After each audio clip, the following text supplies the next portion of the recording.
Nous revoilà en compagnie de nos batteries énergie à ion que l'on peut voir ici.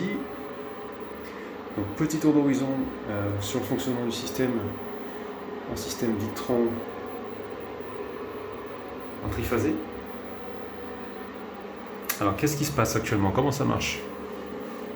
Alors là on est en fin de journée, donc on a quasiment plus de production solaire, hein. On le voit sur l'écran de contrôle, on est à 800 watts de production solaire, donc cette énergie elle va aller où?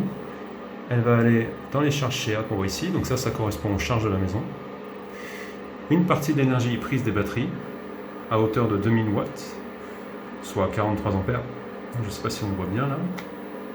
Et il y a un tout petit peu d'énergie qui est prise du réseau à hauteur de quasiment rien, hein, moins 8 watts.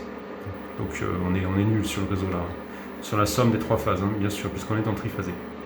Voilà, donc là, la maison tourne uniquement sur les batteries. Alors, qu'est-ce qui se passe en cas de coupure de réseau chez le client? On peut le faire ici, hein, on peut le faire sur le tableau général, on peut le faire sur le tableau aussi de protection qu'on a mis en place, hein, c'est le même résultat. Donc si on coupe l'arrivée principale, qu'est-ce qui se passe? Il ne se passe rien. Il ne se passe rien du tout puisqu'on passe en fait immédiatement en mode onduleur, comme on peut le voir ici, vous voyez. Donc là on est en autonomie totale. Les batteries ont pris le relais, gentiment. Et on voit le convertisseur Fronius, notre cher Simo, avec son bel écran, qui continue à produire gentiment 600 watts. Là on est en fin de journée, c'est normal, il y a quasiment plus de production solaire à cette heure-ci. Et on a nos trois onduleurs qui continuent gentiment de travailler, qui commencent d'ailleurs à bien ventiler, pour produire l'énergie nécessaire à la maison. Et là on voit bien, hein, perte réseau, le système vient de basculer en mode autonome. Hop.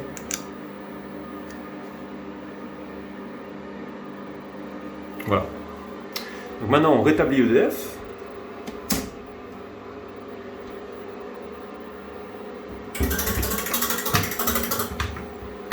Merci à Kamaz, hein, pour leur coffret, comme d'habitude. Meilleur coffret du marché. Qu'est-ce qui se passe? Vous avez entendu les relais de la machine, hein, des trois onduleurs qui étaient en train de se fermer. Donc là, on va voir apparaître dans quelques instants, sur la gauche, le réseau qui va ressortir. Actuellement, on est en mode conversion. Donc on est en l'absence du réseau EDF. Hein. C'est-à-dire que les onduleurs convertissent de l'énergie courant continu à partir des batteries au titanate de lithium vers de l'énergie alternative, enfin l'énergie de 130 volts, je veux dire, du courant alternatif, hein, pour alimenter les trois phases, L1, L2, L3. Bon, c'est un petit peu long, ça prend à peu près une minute. Hop, voilà, on a entendu le réseau qui revient, voilà. On a le réseau à gauche, vous voyez, hop, hop, le réseau s'est activé, et là, hop, le réseau revient gentiment derrière. Prendre le relais. Alors on a une coupure au niveau du Fronius qui est normale lorsqu'on se resynchronise avec le réseau. Donc là il va se resynchroniser, il est en train de se faire son petit autotest gentiment.